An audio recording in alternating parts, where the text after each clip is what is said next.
Maayong buntag sa tanan. Kagahapon na ay nagpa-blessing sa iyang tindahan diri sa may Asunsyon. Unya, nahihigayon nga nakahimamat nagstoryahanay mi, dili man layo ang amuang edad. Pero na siya ay tulo ka anak. Ingon siya sa ako, Father, lahi na ang panahon karon ug panahon nato sa una, no? Kadtong ato ang panahon, ingon siya, pag naay bisita, mutahod man ta. Nimtag mayong buntag, kung dili ba kanang mo excuse me. Ingon siya sa ako, kaning panahon karon, mura lang magwala. Naay bisita, labay-labayan lang. Agi-agian lang. Ingon siya, ang ihadong anak na iniadto sa ilang balay, nasa sa sala, niagi lang daw sa iyang atubangan. Ingon siya nga, uy, basig nakalimot ka ako ning balay. Ingon siya, lahi na gyud ang panahon karon, dili na parehas sa una. Unya, ingon siya sa ako, naaman siya'y gamay, napa siya'y gamay. Ingon siya, lagi Father, kaning ako ang gamay, ako agyud ning tutukan. Kay gusto na ako mabalik tong pamatasan sa una. Nindot ang iyahang panlantaw, nindot ang iyahang obserbasyon sa panahon karon. Siguro dili lang siya ang nakapansin, anak. Pipila pod siguro sa ato. Kay generation man eh. Nindot ang atong mga pagbasa. Kay pahinumdum pod ka nato kung unsa ang pamatasan sa una. Kung atong balikan ang background sa first reading, sa unang pagbasa, katong wala pa nila nailhan ang Ginoo, katong wala pa nagpaila-ila ang Ginoo sa katawhan, aduna pa sila'y iya-iya nga mga gibuhat. Aduna sila'y mga pagtuo sa lain-lain nga mga Diyos-Diyos. Gani na ay term nga giingon, barbaric. Barbaric pa ang ilahang pamaagi. Pero pagpaila-ila sa Ginoo sa katawhan, paghatag sa Ginoo sa balaod, hilabi na ang 10 Commandments. Hinay-hinay na bag-o ang ilahang panlantaw sa kinabuhi. Hinay-hinay na bag-o ang ilahang kinabuhi. Hinay-hinay na wala ang ilang pagka-barbaric. Gani, sa ato ang ebanghelyo, gibalik ni Jesus ang balaod. Apan iyaha kining sumada sa duha ka balaod. Ang paghigugma sa Ginoo o paghigugma sa isig katawo. Pag-abot ni Jesus, pagpaila-ila ni Jesus, kung unsa ang kinabuhi, samot nga nagbag-o ang atuang pamaagi. Samot na maayo ang atuang panghuna-huna. Sa English pa, na-refine ang atuang lihok. Hinay-hinay tungod sa Ginoo. Ang pangutana sa atua karon, gusto na ko gamiton ang giingon sa ikaduhang pagbasa. Niingon si San Pablo, hugot ang among pagtuo sa Ginoo. Hugot ang among pagtuo sa kamatuoran sa gitudlo sa Ginoo.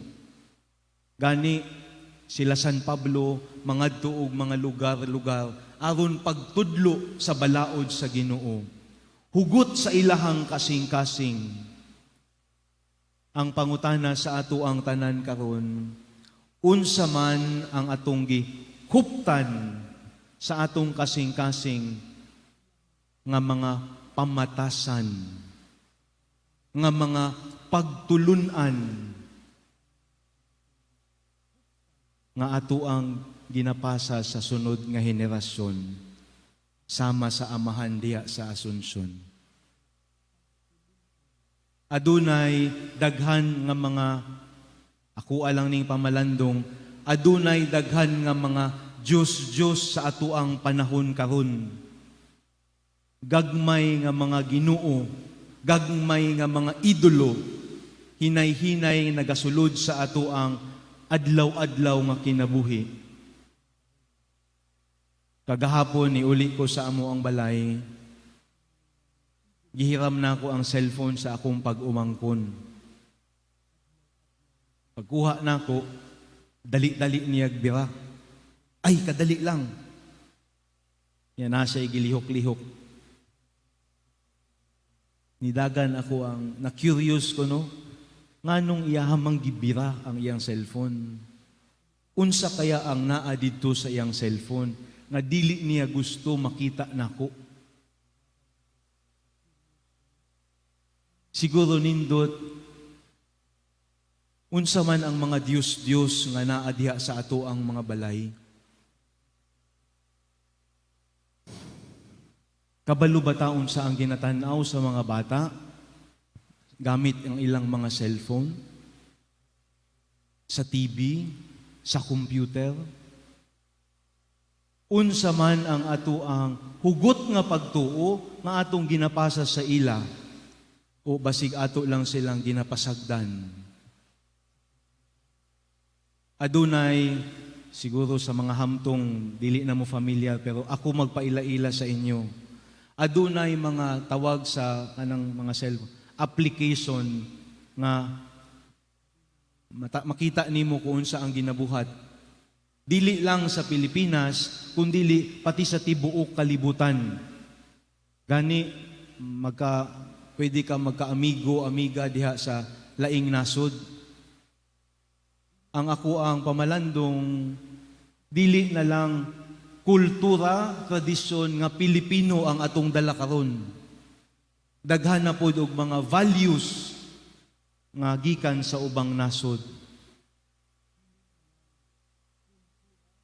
Siguro ang imbitasyon kanato karon tungod aning sa ato ang kinabuhi karon, tungod sa technology, tungod sa kaning mga gadget, ang imbitasyon sa ato, sama sa giingon ni San Pablo sa ikaduhang pagbasa, hinaot, awaton kita sa mga nagasunod kanato. Awaton kita sa ato ang paghigugma kanila. Ug hinaot, mao kini ang magpabilin nga hugot sa ato ang kasing-kasing. Ang pagtudlo sa maayo, ang pagtudlo sa gugma sa Ginoo. Unta dili ta mawad-an og paglaom. Hinaot paspakusgan pa nato ang atuang pagbantay nganha sa sunod nga mga henerasyon.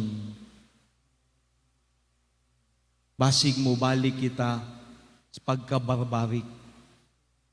Makalimta nato ang sugo sa Ginoo.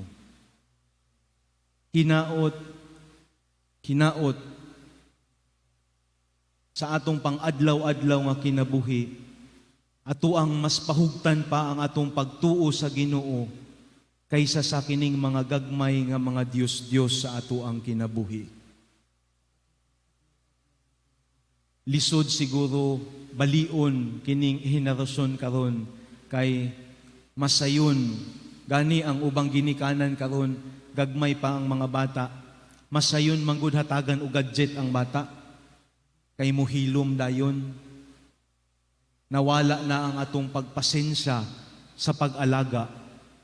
Nawala na atong pagpasensya sa pagtudlo kanila. Murag masking wala taga-tanaw-an ang gadget, nahimo pud natong Dios. Kay nahimo na kining babysitter. Mas dali para sa ato nga muhilom ang mga bata, hatagan o gadget.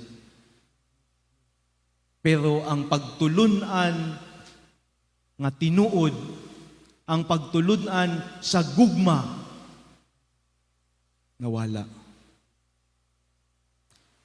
Masking kita dili na personalize ang atuang pagtudlo. Gusto na ko tapuson kining pamalandong sa katong realization sa amahan. Ingon siya, Father, kining akong batang gamay, dili ko ni pasagdan. Ako ang mutudlo ani niya. Kinaot, mubalik ka na sa ato ang kasing-kasing. Tandugon kita sa ato ang mga pagbasa, sa pagtudlo sa maayo, sa pagtudlo hilabi na sa gugma sa Ginoo. Hinaot, ang mahimong labaw sa ato ang kinabuhi, ang Ginoo, dili kining mga Diyos nga gagmay. Dako ang ato ang responsibilidad, isip ginikanan. Dako ang ato ang papel sa kinabuhi sa sunod nga mga henerasyon. Hinaot dili nato kini sayangon.